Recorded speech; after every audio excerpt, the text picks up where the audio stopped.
Pessoal, as aulas de hoje serão sobre as discopatias, tá? Elas são doenças que acometem os discos intervertebrais. Uma breve revisão anatômica da coluna vertebral. Então, ela é composta por 7 vértebras cervicais, 12 vértebras torácicas, 5 vértebras lombares, 5 ou 4 vértebras sacrais fundidas, que formam o sacro, e aproximadamente 4 vértebras coxígeas também fundidas, que formam o cóccix. A estrutura de uma vértebra, conforme eu vou mostrar aqui no apontador para vocês, ela é composta pelo corpo vertebral, pelo processo espinhoso e pelos processos transversos.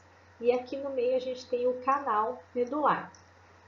Em cada vértebra, a gente vai ter o posicionamento aqui de um disco intervertebral, vai ficar entre as vértebras. Então, a unidade funcional da coluna é 2 vértebras e no meio delas um disco intervertebral.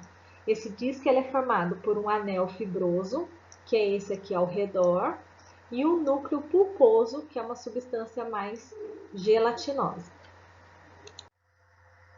Como dito anteriormente, a unidade funcional da coluna vertebral é um disco intervertebral entre 2 vértebras consecutivas, tá? Esse que faz o movimento. Várias unidades funcionais vão dar movimento à coluna vertebral. E é importante a gente ressaltar também a presença das facetas articulares, localizadas aqui, ó, que é a parte articular entre uma vértebra e a sua vértebra correspondente. E outras regiões também da vértebra que é importante, aqui é a lâmina, que é essa região aqui, e essa região aqui que é chamada de pedículo. Nesse slide aqui eu apresento para vocês as facetas articulares de uma vértebra característica de cada região. Então aqui da região cervical, aqui da região torácica e aqui da região lombar. As curvaturas da coluna vertebral. A gente tem a chamada curvaturas primárias, que são as cifoses, tá? Então, aqui a gente tem a cifose torácica e a cifose sacral. E as curvaturas secundárias, que elas são formadas posteriormente, de acordo com o desenvolvimento neuropsicomotor. Aí teremos a lordose cervical e a lordose lombar, tá? Essas curvaturas fisiológicas elas fazem a dissipação de forças que permite que a coluna absorva mais choque sem sofrer lesão. Então, olhando aqui para a imagem, nós temos uma lordose cervical. Então, toda lordose ela é capaz de sustentar. Então, aqui a gente tem a lordose cervical sustentando o peso da cabeça, a lordose lombar sustentando todo o peso de tronco, e a cifose, elas são projetadas assim com a principal função de proteção. Então, a cifose torácica protege os órgãos vitais, que é coração e pulmão, e a cifose sacral, ela vai proteger os órgãos responsáveis pela perpetuação da espécie, que são os órgãos reprodutores. Então, é sempre proteção, sustentação, formando esse C, né, direcionado cada um para um lado. Quando essas curvaturas elas estão aumentadas, aí eu tenho a hipercifose e a hiperlordose. Ou também essas curvaturas elas podem estar diminuídas, levando a retificações. Ou ainda esse alinhamento da coluna ela pode estar fora do eixo, desviado para o sentido lateral, que são as escolioses, que serão temas mais para frente nas nossas aulas. A coluna cervical ela é dividida em alta e baixa, sendo que a coluna cervical alta ela vai corresponder às vértebras cervicais C1 e C2. C1 é conhecido como Atlas, ela é uma vértebra atípica porque ela não tem processo espinhoso e nem corpo vertebral, como vocês podem ver aqui, ó. E uma característica das vértebras cervicais é que o canal medular ele é bem largo, tá? Porque aqui vai entrar a coluna medular. O áxis é a segunda vértebra cervical atípica também, por possuir um processo odontoide que articula com o atlas. E aí a gente consegue ter um movimento de rotação, também é uma vértebra atípica. Posteriormente, na coluna cervical, a gente vai ter a coluna cervical baixa ou inferior, que vai vir das vértebras C3 até C7. A coluna torácica, ela tem o principal função de proteger, né, os órgãos vitais, os órgãos que estão dentro da caixa torácica. Então, podem perceber aqui como o processo espinhoso dela, ele é maior, né, dando toda essa proteção. E lógico, e conforme vai afastando da cervical e aproximando da coluna lombar, as vértebras vão ficando maiores também. A coluna lombar, a principal característica dela é a de sustentação do tronco, né? Então a gente consegue perceber que o corpo vertebral das vértebras lombares são maiores, né? Então a gente tem uma função de descarga de peso muito grande nessa região. Tá? Então aqui são as 5 vértebras lombares e seus respectivos discos intervertebrais. Os ligamentos que formam essa coluna, a gente tem o ligamento longitudinal anterior e posterior, que eles vão conectar os corpos vertebrais em toda a extensão da coluna, desde a coluna cervical até a coluna lombar. Ainda temos o ligamento supraespinhoso e o ligamento amarelo também, que vai conectar as lâminas das vértebras adjacentes. Vou mostrar para vocês uma imagem.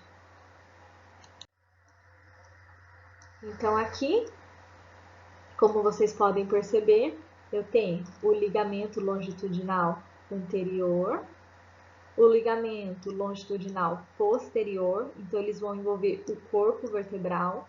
Aqui, conectando as lâminas, eu tenho o ligamento amarelo. Aqui, entre, né, os processos espinhosos, eu tenho o ligamento interespinhal. E aqui na região mais posterior, o ligamento supraespinhal, tá? Então, eles vão dar a sustentação, são responsáveis por toda a estabilidade passiva da coluna vertebral.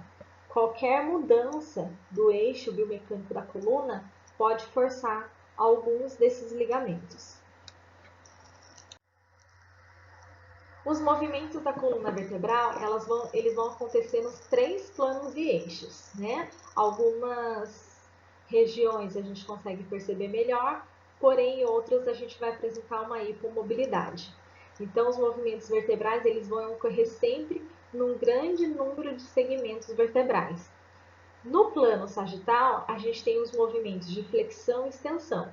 Isso vai ocorrer principalmente na coluna cervical e na coluna lombar. Os movimentos no plano frontal ou coronal, a gente vai ter principalmente na cervical, mas também teremos na coluna lombar, quando a gente faz a inclinação lateral do tronco. E os movimentos do plano transversal, a gente também vai ter principalmente na cervical e também um pouco menos reduzido na coluna lombar. E aí a gente vai ter a rotação para a direita e a rotação para a esquerda. As forças que vão atuar sobre a coluna.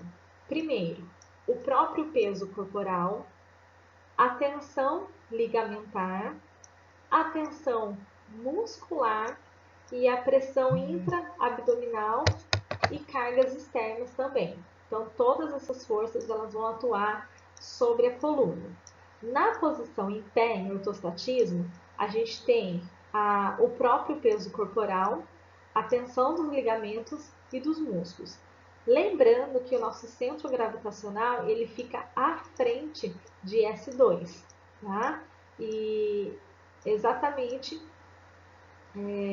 quando a gente faz uma contração dos extensores da coluna, a gente muda, né, esse posicionamento, tanto quando a gente faz a flexão, quanto faz a extensão. Então, numa posição ereta, onde os músculos posteriores estão sustentando contração da gravidade, o meu centro gravitacional ele fica em S2.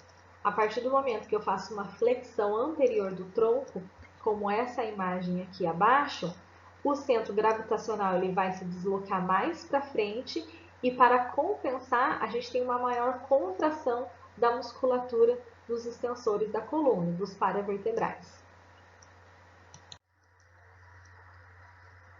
Mais fatores que vão influenciar as cargas na coluna.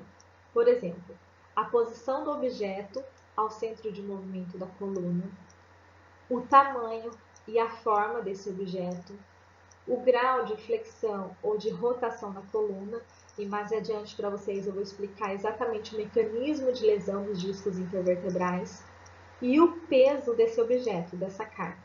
Então, um exemplo para vocês.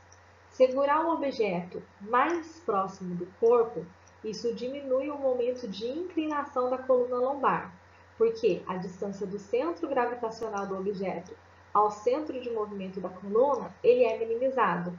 Então, nota nessa primeira imagem aqui, que quando eu agacho com as pernas, mantenho a minha coluna ereta e trago o objeto bem próximo do corpo, eu prejudico menos a minha coluna, né? Eu faço menos força com as costas, né? Jogo a força aqui para os membros inferiores e trago esse objeto para junto do meu centro gravitacional.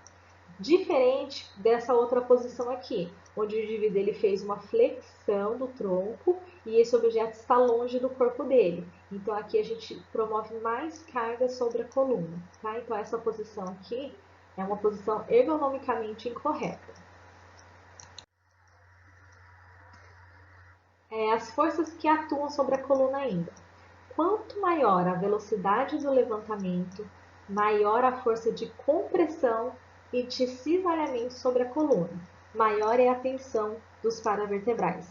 Então, é por isso que durante os exercícios de treinamento com resistência da musculatura de tronco, eles devem ser feitos de forma lenta, porque assim a gente diminui a força compressiva das vértebras sobre os discos intervertebrais. E a pressão intraabdominal, ela também funciona como um balão dentro da cavidade abdominal, o que irá sustentar a coluna lombar, evitando torções, tá?